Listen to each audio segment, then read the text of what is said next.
hello' everyone weekend বুলি আমি অকণমান ওলাই গৈ আছোঁ যিহেতু উইকডেজত আমাৰ ঘৰৰ ভিতৰতে থকা যায় সেয়েহে অকণমান উইকেণ্ডত ওলাই গৈ ভাল লাগে আৰু গুণগুণকো অকণমান বাহিৰত ওলাই লৈ আহিলে তাই বহুত এনজয় কৰে আৰু প্লাছ ৱেডাৰটো বহুত ধুনীয়া আছিলে বৰষুণ লগতে ঠাণ্ডাও আছিলে তাৰপিছত আমি আহিলোঁ ডিনাৰ কৰিবলৈ অসমীয়া ৰেষ্টুৰেণ্ট এখনত আহিছিলোঁ সেয়া গামছ ডেলিকেচি বুলি চাওকচোন ৰেষ্টুৰেণ্টখন কিমান কিউট হয় ইমান ধুনীয়াকৈ সজাই ৰাখিছে ৰেষ্টুৰেণ্টখন টাইনি বাট কিউট আছিলে বহুত আৰু গামোচা জাপি এইবিলাকেৰে বহুত ধুনীয়াকৈ সজাইছে সঁচাকৈ বহুত ভাল লাগিছে আৰু বহুত লম্বা ৱেইট কৰাৰ পিছত ফাইনেলি আমাৰ টাৰ্ণ আহিলে বহিবলৈ জেগা পালোঁ তাৰপিছত চাওকচোন ভিতৰতো কিমান ধুনীয়াকৈ সজাইছে ঢোল খোল জাপি এইবিলাকেৰে বহুত ধুনীয়া লাগিছে এনভাইৰমেণ্টটো আৰু ইপিনে গুণগুণক দেখিছে নহয় তাই আজিকালি গান শুনিলেই কেৱল নাচিব আৰু ইপিনে আমাৰ খানাও আহিলে খানা আছিলে দুটাকৈ ডাল খাৰ আছিলে আলু পিটিকা চব্জি ভাজি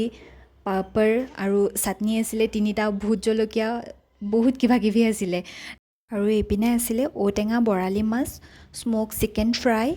তাৰপিছত মই যে বহুত এক্সাইটেড আছিলোঁ ঔটেঙাটো টেষ্ট কৰিবলৈ কাৰণ মই ঔটেঙা খাবলৈ বহুত বেছি ভাল লাগে আৰু লগতে মই গুণগুণকো অকণমান ডাল ৰাইচ খুৱাই আছিলোঁ কাৰণ আজিকালি আমি কিবা খালে তাইও খাবলৈ বিচাৰে তাইক নিদিলে বেয়া লাগে সেইকাৰণে তাইকো অকণমান ডাল ৰাইচ খুৱাই দিলোঁ আৰু খানাটো যে সঁচাকৈ বহুত য়াম্মি আছিলে বহুত ভাল লাগিলে খাই আৰু